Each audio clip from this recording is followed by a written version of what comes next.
हमारे लोग जीवन में एक कहावत है कि नस्कट खटिया बतकट जोय, जौ पैलौठी बिटिया हो, गोयरे खेती भकुआ भाई, घाक कहाँ दुख कहाँ समाये। तो ये 3-4 चीजें कष्टकर है। इसी का थोड़ा सा विस्तार किया गया, एक नई बात मिल जाएगी। कविता का शीर्षक है चकटोनहरी चाची। इसको बहुत मंचों पर पढ़ा गया है, आकाशवाणी से पढ़ा गया, लोग पसंद करते हैं। वो शुरू करता है कि चकचोनहरी चाची कहत रहल नस्कट खटिया दुखदाई हो, बतकट मेहरारू अगर मिलल तो रचको नहीं भलाई हो।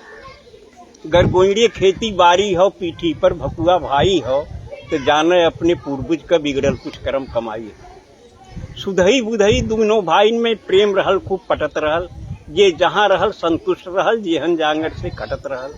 लेकिन देवरान जेठानिन में दोनों में नाही बनत रहल, बिस्कुट बानी हर समय रहल, आए दिन झगड़ा ठनत रहल। जन्म जन्म के दुश्मन इस दोनों जन आँखी में खटकें, उन्हें देख चौका पटकें तो उन्हें देख बेलना झटकें। सुख दुख के बाँटब दूर भयल, बोलब चालब भी विष होइया, मुँह झोरा ऐसा लटकाई लिहिन रुख दोनों के 36 होइया।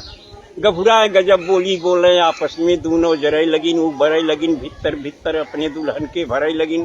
भाई इनके पावन रिश्ता में दोनों मिल गजब गिराई दीन, और दिन रात कान फूकत फूकत पानी में आग लगाई दी। ताना तानी में बात बढ़ल, फिर भाईन में खटपट होइया, कुछ बनल गिरस्ती बिगड़ गई, खेती बाड़ी चौपट होइया। सुतहा रुपया कर्जा लेके छोटकऊ जने परदेश भगेन, बोझा ढोवे क मजदूरी कुछ एहर ओहर के करे लगेन। कम पढ़ा लिखा बुधई गंवार का काम मिले कोई लारी में, 12 घंटा टोकरी ढोए और कोयला बोझे लारी में। करिखा हो गया कपड़ा लगता, सज्जे शरीर करियाई गई, अगली पछली कुल सुझे लाग, मोहर सकल हेराई गई। वह दिना बेचारू बुधई ते जाने बिल्कुल बौराई गैन, रचना तब की है जब मोबाइल नहीं था। जी जी। वह दिना बेचारू बुधई ते जाने बिल्कुल बौराई गैन, जब दुई दुई बैरन चिट्ठी एक कई दिन घर से पाई गैन। तो पहली चिट्ठी मेहरारू के पहली भेजा था वो, पहली चिट्ठी मेहरारू के, दूसरी माई के हाथे से। देखिए कविता के संस्कार को संभालने के लिए इसमें थोड़ा परिवर्तन किया है, जबकि परिस्थितियां बदल गई हैं। तो पहली चिट्ठी मेहरारू के, दूसरी माई के हाथे से, पहली गोरे के तरे धरन, दूसरी लगायन माथे से। माँ की चिट्ठी का जवाब दिया, कुल पढ़ पढ़ाई के जान समझ लिख के समझायन माई के, जिक्रे कर्जा से आज तलक बा दुनिया में भरपाई के। लिखता है कि प्रणाम हजारन बार कहीं तोहरे चरणन में हे मैया, जुग जुगती दुगनो चुक जाई तोहरे वर्णन में हे मैया। विज्ञान बढ़ल बा यह युग में कुछ नई नई अजगुत के, धरती का मनई कल पुर्जा से चांद तलक पहुंचाई दे, पर लाल लहू के श्वेत दूध अभी तक नहीं बना सका।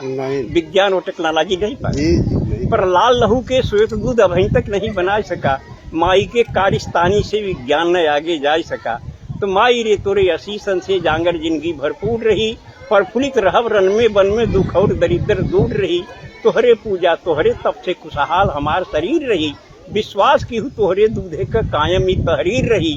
अरदास अंत पे बा मैया तू तनिक करेजा मोट की हूँ, आशीष देत की बेटवा के तू मापन आंसू पहुँच।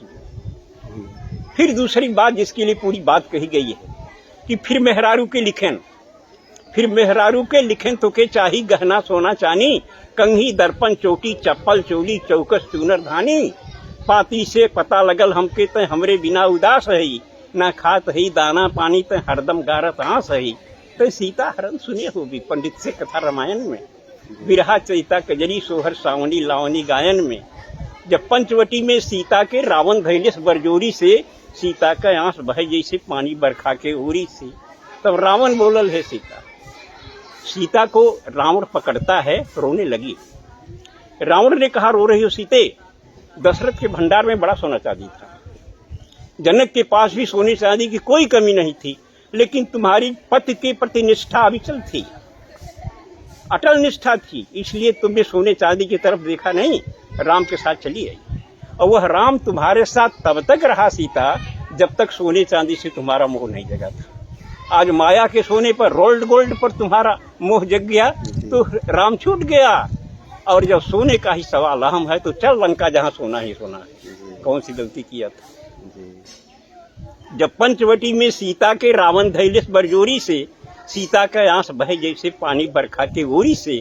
तब रावण बोलल, हे सीता, जब भयल राम वनवास रहल, दशरथ के महल अटारिन में सोनन का हास विलास रहल, लेकिन ना मोह भयल तोहके तब राज और राजधानी पर, तू लात मार के चली आऊ दशरथ के सोना चानी पर। तब पति का प्रेम मिलल सच्चा, कंडीशन थी। तब पति का प्रेम मिलल सच्चा, विश्वास राम में बना रहा, सोना का सूरत दूर रहल, विश्वास पति में घना रहा।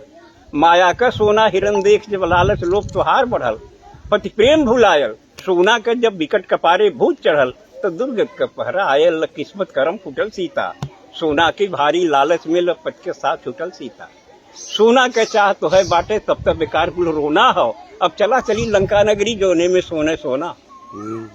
ये बात याद कर रावण कहा, आवाज सही हो सदा रही, सुख वही मिली उतने जितना किस्मत में जिक्र बदा रही।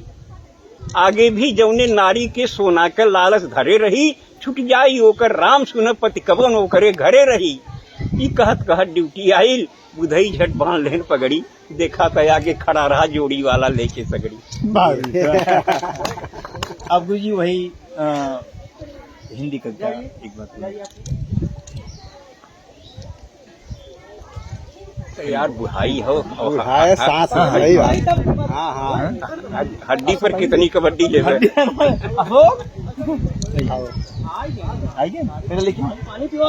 ठीक है, बैठिए, मैं सुना दे रहा हूँ।